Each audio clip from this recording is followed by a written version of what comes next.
இன்றைக்கி நம்ம பார்க்க போகிற ரெசிபி மழைக்காலத்தில் அதிகமாக கிடைக்கக்கூடிய இந்த அதலக்காய் தான். இந்த அதலக்காயில் இன்றைக்கி நம்ம பொரியல் ரெசிபி பார்க்கலாம். இந்த அதலக்காய் தரையில் தான் படர்ந்து வளரும். அதனால இதை தண்ணியில் நம்ம நல்லா 2 தடவை கழுவி எடுத்துக்கணும். அதுக்கப்புறம் இதனோட 2 நுனியையும் இந்த மாதிரி நம்ம உடச்சி எடுத்துக்கணும். அதலக்காயை நறுக்கி சமைக்காமல் அப்படியே முழுசாக போட்டு சமைச்சோம்னா அதனோட கசப்பு தன்மை அந்தளவுக்கு தெரியாது. அதே மாதிரி இதில் இந்த மாதிரி விதைகள் இருக்கும். இந்த விதைகளை எடுத்துகிட்டு நம்ம சமைக்கக்கூடாது. இந்த விதைகளில் தான் நம்மளுக்கு அதிக சத்துக்கள் இருக்குது. இப்போ நல்லா கழுவி சுத்தம் பண்ணி எடுத்த அதலக்காய் 300 கிராம் இருக்குது. இப்போ இதை வச்சு நம்ம பொரியல் ரெசிபி பண்ணிடலாம். 1 டேபிள் ஸ்பூன் அளவுக்கு நம்ம நல்லெண்ணெய் விட்டுக்கலாம்.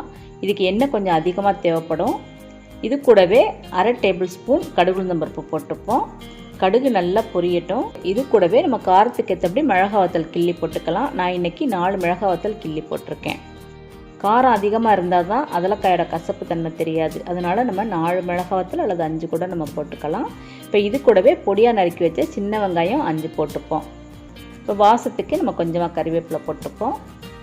வெங்காயம் வதங்குறதுக்கு தேவையான அளவு நம்ம உப்பு போட்டுக்கலாம். வெங்காயம் பாதி அளவு வதங்கினதுக்கப்புறம் நம்ம எடுத்து வச்சுருக்க அதலக்காயை இதில் போட்டு வதக்கிப்போம்.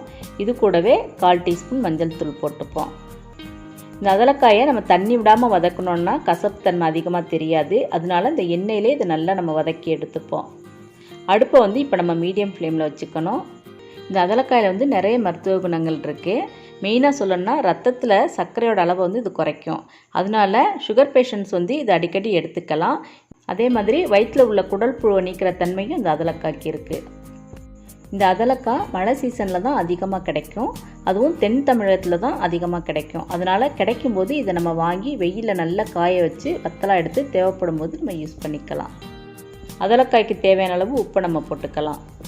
அதலக்காய் அதனோட கலர் நல்லா மாறி நல்லா சுருங்கி வர வரைக்கும் நம்ம வதக்கி எடுத்துக்கணும்.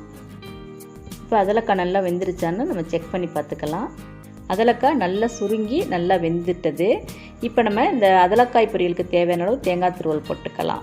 இந்த மாதிரி கசப்பு தன்மை அதிகம் உள்ளதுக்கு நம்ம தேங்காய் துருவல் அதிகம் போட்டோம்னா அதனோட கசப்பு தன்மை அந்தளவுக்கு தெரியாது. அதனால் நம்ம ஒரு 1/4 கப் அளவுக்கு தேங்காய் துருவல் போட்டுப்போம். தேங்காய் துருவலையும் அதலக்காயும் சேர்த்து நல்லா மிக்ஸ் பண்ணிட்டு இப்போ நம்ம அடுப்பை ஆஃப் பண்ணிடலாம். இப்போ நம்மளோட மருத்துவ குணம் அதிகம் உள்ள அதலக்காய் பொரியல் ரெடி ஆயிடுச்சு. இவ்வளவு மருத்துவ குணமுள்ள அதலக்காயை இந்த சீசனில் நீங்களும் ஒரு தடவை ட்ரை பண்ணி பாருங்கள். இந்த வீடியோ உங்களுக்கு பிடிச்சிருந்தேன்னா லைக் பண்ணுங்கள். அதே மாதிரி உங்கள் ஃப்ரெண்ட்ஸுக்கும் மற்றவங்களுக்கும் ஷேர் பண்ணி விடுங்க. மறக்காமல் நம்மளோட கார்டன் அண்ட் ஹெல்த் சேனலை சப்ஸ்கிரைப் பண்ணிடுங்க. தேங்க்ஸ் ஃபார் வாட்சிங்.